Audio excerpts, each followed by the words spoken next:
Осы күні ел ішінде өмірімнің мәні тек уағыз тыңдау деп, одан өзге ештеңе қызықтырмайтын адамдар жоқ дей алмаймыз. Ал сол уағыздар не деп жатыр? Уағызды кімдер айтып жүр? Мұндай сұрақтарға қоғамда секем алақараушылық бар екені рас. Себебі барлық жерде бірдей шын имани, шын адами уағыздар естіле бермейді. Кейде онша қисынға келіңкіремейтін әдепсіз уағыздарды да адамдардың құлағы шалып жатады. Осы мәселеге жақында неге KZ жаңалықтар порталы назар аударған екен. Порталдың бас редакторы Ерік Рахым Астанада Қазақстан қоғамында уағыз айтудың әдебі мен мәдениеті деп аталатын уағызшылардың тұңғыш форумы өткенін сөз ете отырып, өзі куә болған бір уағыздың хикаясын ұсынған. Кеш жарық көрермен. Бұл неге олай бағдарламасы.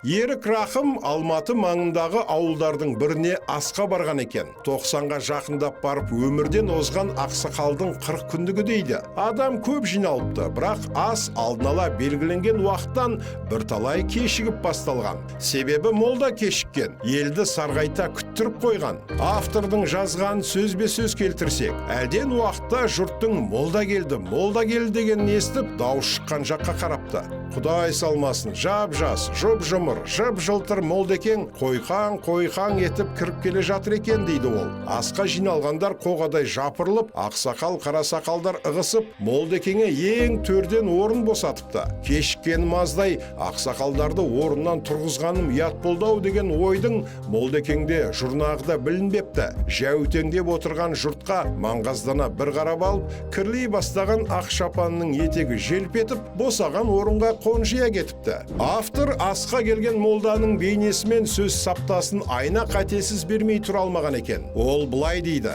ақсақалдардың бірі бата беріп, сүйкімсіз әрі қарғылыңқы даусымен молдекең Құран оқып болған соң, жұрт асқа бас қойды. Молдекең де дастарханға төніп алып, құнжыңдап жатыр. Ас ішу саябырсыған кезде молдекең микрофонға қатты жөткірініп, жұртты селк еткізді де уағызын бастады. Уағайын, мына Англия деген елде бір бай өмір сүрген екен. Бай болғанда да сұмдық енді. Байдың байы екен. Ақша, жақұт, алтын күмісінің көптігі сонша, ішіне адам сыйып кететін сейф жасатып, байлығын соның ішінде сақтапты. Әлгі бай күнде сейфінің ішіне кіріп, байлығына қарап, масаттанғаннан рахат алады екен. Күндердің күнінде бай сейфтің ішіне кіріп, тағы да масаттанып тұрғанда, есік тарс етіп жабылып қалыпты. Есік ішінен ашылмайды екен. Сыртынан ашайын десе, өзінен басқа ешкім аша алмайды. Сөйтіп әлгі бай адам сыйып кететін сейфтегі байлығының ортасында өліпті.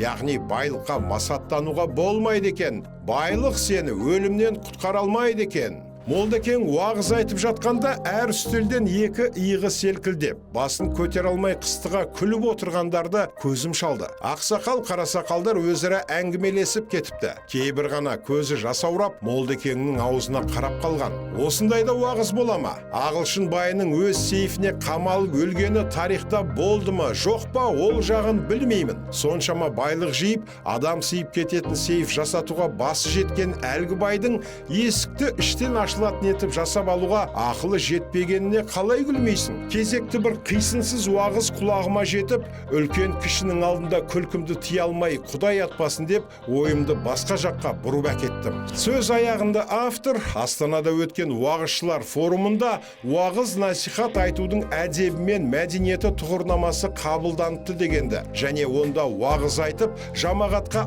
адал мен арамды түсіндіріп жүретін имамдарға қажетті ереже қағидалар қамтылыпты дегенді естіген келтіріпті. Мінеки, қарап отырсаңыз, автор бүгінгі молданың кейпін көз алдымызға келген. Рас, молдалардың ішінде парасатты, біліктілері де кездесіп жатады. Ал енді уағыз айтудың жөні осы екен деп, қисынға келмейтін, асыл дінге нұқсан келтіретін бейәдеп уағызды шұбатып отыратын молдаларда жиі кездесіп жатады. Ондай әдепсіз уағыздардың бейне жазбасын әлеуметтік желілерде көптеп кездестіруге болады. Әлі оң сол жолын жөнді танымайтын жастар сондай уағыздарды жан тәнімен қабылдайды, құлай сеніп, біліктілігі күмәнді молданы ұстазым, пірім деп көкке көтереді. Сондықтан бүгінде кім болса сол уағыз айтып, жұртты өзіне қаратып отырғанын көруге болады. Негізінен уағыз адамды иман мен адами қасиетке үндейді деп жатады. Уағыздың басты мақсаты да осы емес пе? Жақсылыққа баулу, жамандықтан алыстату.